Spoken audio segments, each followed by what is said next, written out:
AI is at the situation where it's becoming like social media used to be, where social media at one point was optional and then it stopped becoming optional. Video was optional and now it's not so optional. And AI was optional and now it's becoming less optional. The AI is constantly improving. All these things are coming and they're going to be integrated into your electronic health records. And the sooner you get used to using AI, the less of an impact it's going to be when the choice is taken away from you.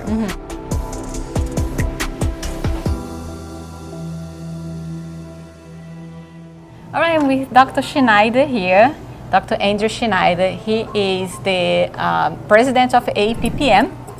Great organization. If you're not part of it, you're missing out. But now Dr. Schneider is here to speak with us about AI, bring AI into your practice. So AI is at the situation where it's becoming like social media used to be, where social media at one point was optional and then it stopped becoming optional. Video was optional and now it's not so optional. And AI was optional and now it's becoming less optional because there's going to be so much that's developed because of AI. I use AI in my practice. I started using an AI Scribe, which has only gotten better over the year and a half or so that I've been using it. They just updated and the quality of the notes are even better. So the AI is constantly improving. People are saying that you're going to have an AI front desk, you're going to have an AI scheduler. All these things are coming and they're going to be integrated into your electronic health records. And the sooner you get used to using AI, the less of an impact it's going to be when the choice is taken away from you, because that's just the way things are going. And it's not saying that you can't handle everything through AI.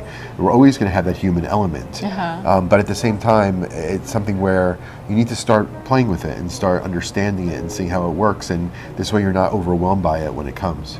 What I see is the billing side of it.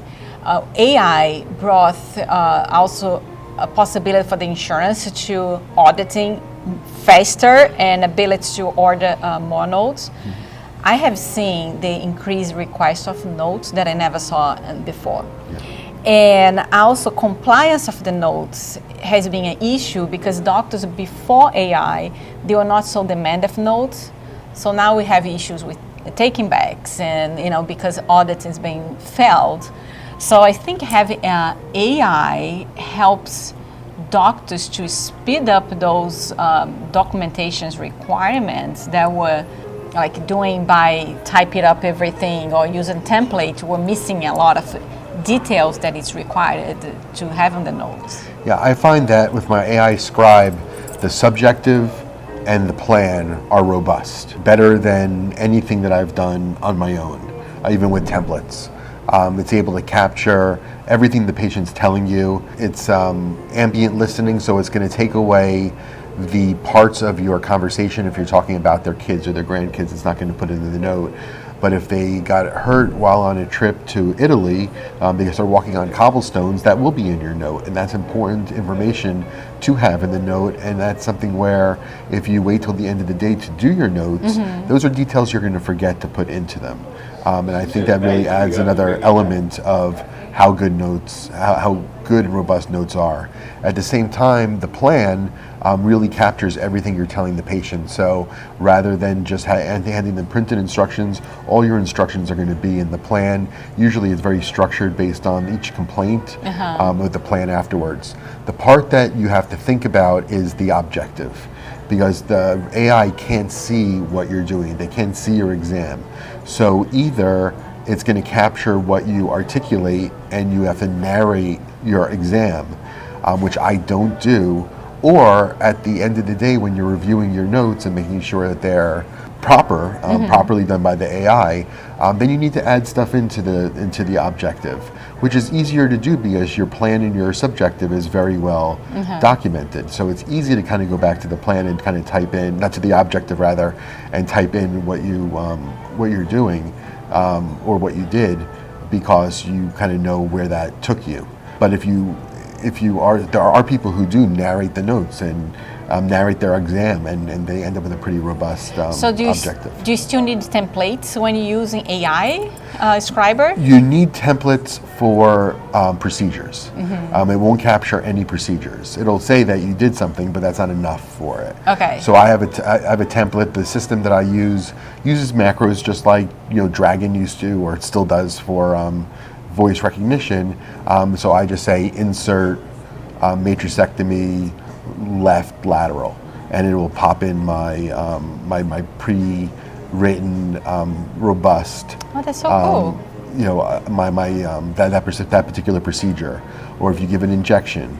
So sometimes for an injection, I'll just go back into the EHR system and document my injection. So really, the procedure side of it, I don't think AI is going to ever pick that up. There's really no way, but there is that workaround where you can, at least in mine, where you can put that procedure in and you can trigger it. That's so cool. Now, when you're doing a procedure that you're required to details, for example, wound, you debride the wound, so you're required to report the details about this wound, the measurement, and the type of the wound, and the drainage. So would that give you pop-up reminders for you to get the information that you need, or the template, you can put reminders on your template that you pop up to you, so you won't forget? Again, I consider that, I put all of that in my objective, and I put it in my plan also. I usually put that in two different places.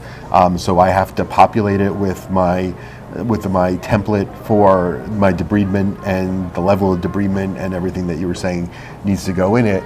In my objective, I usually, when I measure the wounds, I usually say what the measurements are so the patient hears it, and therefore the AI is going to pick it up and put the measurements in the objective. Okay. But it doesn't give you a reminder.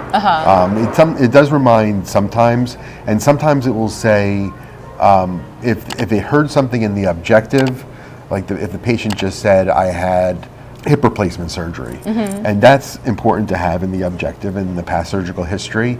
But in the plan, sometimes it'll list recovering from hip replacement, and then it will give a note saying there's no other information to populate here. And I just delete it because we didn't do anything, but it puts it there as a reminder where in case it didn't pick something up, I have the opportunity to put it in.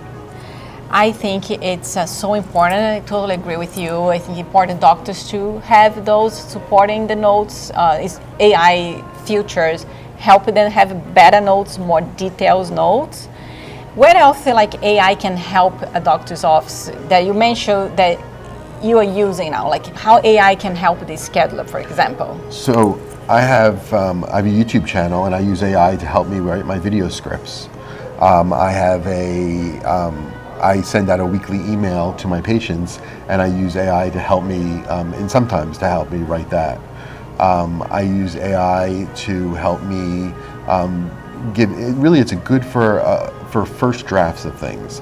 I never take something AI wrote and post it verbatim into my website or onto an email because AI is not perfect. Right. And I want to make sure that what I send out is free of errors and is factually correct. And sometimes AI hallucinates. Yeah.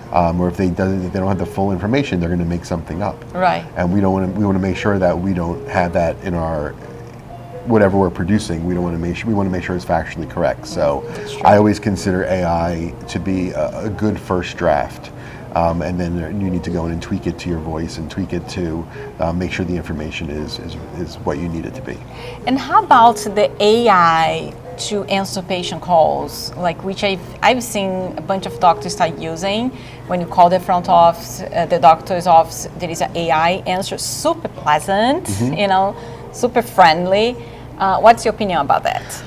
I have pushback on that because I think the human factor when someone's calling you, people like to talk to people, and people know my office manager and they know her voice, and I think there's a lot that goes with that. At the same time, I think that looking into the future, that's going to be an area that people are going to utilize it for.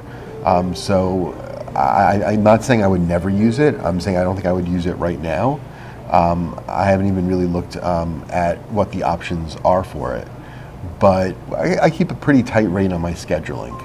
And I don't know if AI would understand the nuances of how I schedule to make my day flow like my day flows.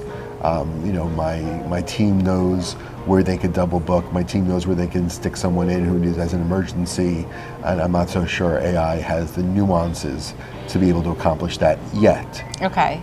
But that's just my feeling of where things are now. Okay. Now, back to the Scribe, which I think it's must have in any doctor's office. So, you've seen different Scribe, because you lecture about it, Yep. So, there are some Scribes that they call AI, but I don't feel like the AI yet. I think it's more programming. Yeah. What's your Well, AI say? is programming. It's a large language model, so it's just that it understands the language. It's able to prioritize what you're saying and determine what's clinical and what's not. There are definitely differences that some systems work better than others. The system that is my EHR has an AI option that I could use, but I demoed it and it was not what I wanted it to be. So I'm using an outside third-party Scribe, which I felt was much better. I still feel it's much better.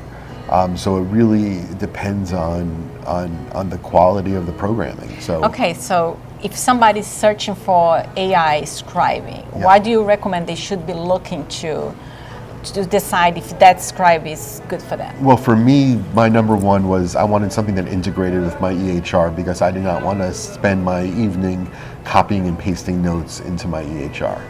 I wanted to drop into my EHR, the subjective drops into the subjective, and review systems drops into review systems, and the Scribe that I'm using now does that. And that's why I think when they get to have a native Scribe in the EHR, that's going to be ideal because it's going to be made for that EHR. But what I find a lot of the companies are doing is they're developing their own, and there are so many good third-party solutions out there where I think they're better served to license one of those and integrate it fully into their EHR rather than build it from the ground up where I know some of these companies have been working on it for 3 years and they're still not even in alpha testing. Right. Well, AAPPM, we will talk about, we are at the conference right now and we have been a lot of AI discussions in here and references and different ways to use AI into the practice. So if you guys are not here, you're missing.